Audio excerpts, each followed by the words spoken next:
Fantastisk flot. God skydning. Vi har næsten det hele hjemme. Vi mangler en enkelt eftersøgning. Ellers vil sige, det er jo gået ganske godt. Her ligger i alt 15 stykker, og så mener vi ret bestemt, at der er en til at finde, når vi har spist frokost. Det var et vejskud, og vi har anskudsstedet, så han sidder formentlig et sted, og det er formentlig sikkert helt.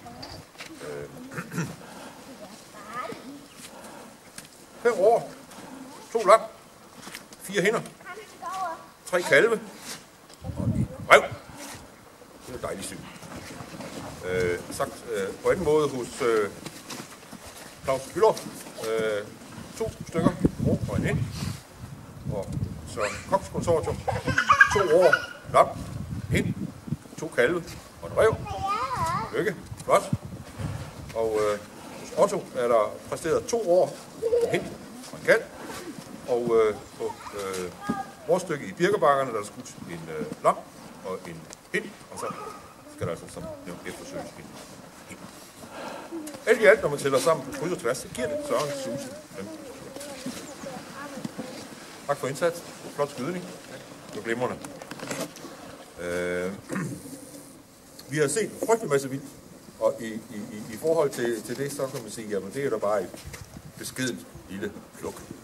Pernille og jeg gik igennem og vi væltede af et flok på 27, og det mærkelige det var, at Hans Jørgen fortalte, ja, han hørte, at vi råbte om det der. Jeg stod nemlig og talte, vi røg lige forbi mig. 1, 2, 3, 4, skal vi op til 26. Og dem så du, Hans Jørgen. Ernst, han stod i det modsatte hjørne. Han havde også set dem. Så der har været 2 flokke. Udover at Poul Erik af skræk kravlede op i toppen af træet. Uden at afgive et skud. Og så... det skal skydes op. Sådan er det. Der kom 32. Tusind tak. Det var sjovt, og det har været spændende. Og vi ser frem til en fælles frokost. Og Erik vil læse over det fældende vildt, og derefter og en årsignal. Værsgo på Erik. Start med skikan, overvildet, reven.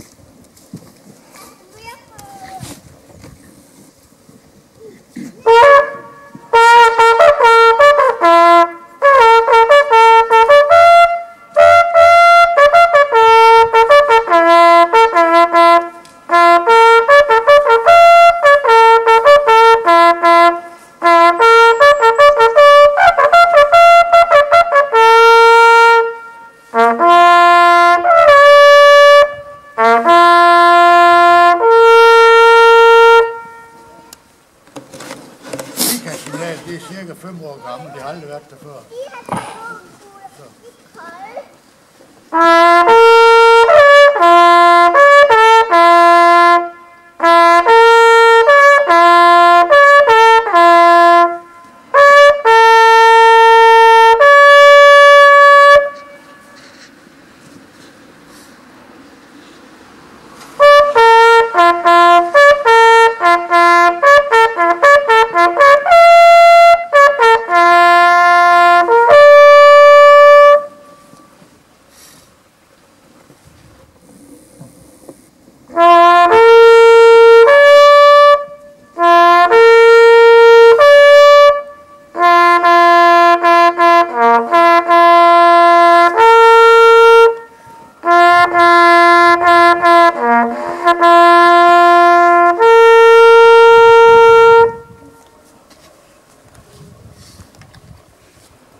Bravo. Godt.